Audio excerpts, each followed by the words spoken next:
Good morning, teachers and groupies. We're students from grade 6 Carlos P. Garcia. We're going to discuss what to do before, during, and after an earthquake. Excited na ako mag-graduation. Mamimiss ko kayong Di ka mag-graduate, te? Oo, mamamiss ko din ko. Di ka namin mamimiss. Ako din mamamiss. Backstab mo nga kami. Talaga ba? Siguro picture na tayo bago pa mag-attention ko dito. Bakit mo Action!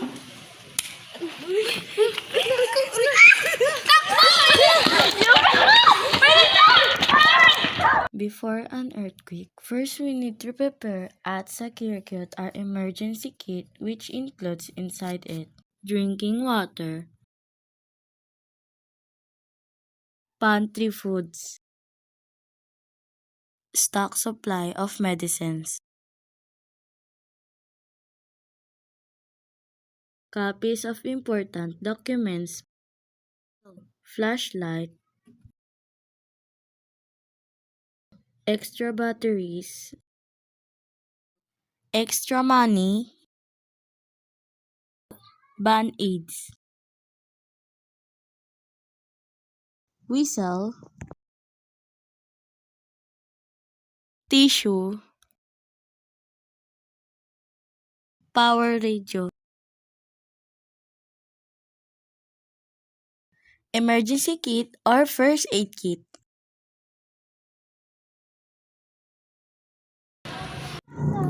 Cyber to meet a location for your family or friends you needs up directly. Pagplanuhan natin kung saan tayo sisigaw. Oo, tama yan. Tsaka dapat magtago tayo sa ilalim ng mesa kapag may lindol. Pinag-uusapan niyo dyan? About lindol. Yung kung saan tayo magtatago kapag meron ng lindol. Ba't pa kayo mag-aanap ng lugar? Mamamatay din naman tayo in future. Be, pangdagdag buhay din yan. Uy! Ba't pa tayo magdadagdag ng buhay kung mamamatay din naman tayo, di ba? Sige na! Maghanap na kayo ng lugar para doon tayo magkita-kita. Sige na. Kaya pwede. In earthquake. Dito na lang, open space naman, di naman tayo mababansa. Parang maganda naman dito. Dito na lang, para makasurvive naman yan.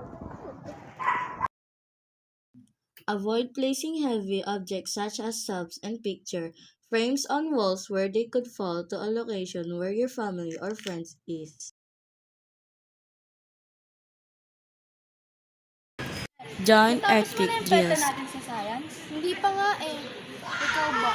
Hindi rin eh. Ang hirap na. Tapos individual pa daw sabi nila. Uy, sila Eliza. Nasaan na kaya sila Hailey? Ayun po. Uy! Hailey! Hailey!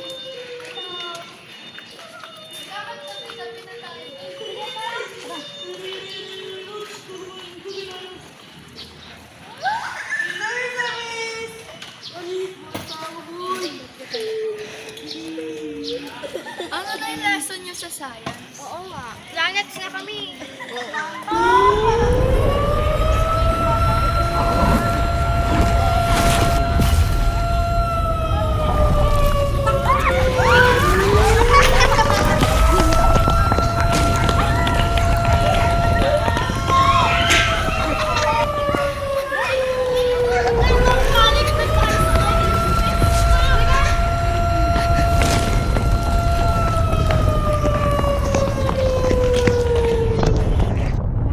During an earthquake, do not use elevators, use the stairs instead. During an earthquake, most importantly, don't panic. Di ba may assignment? Oo. Nararamdaman mo yan?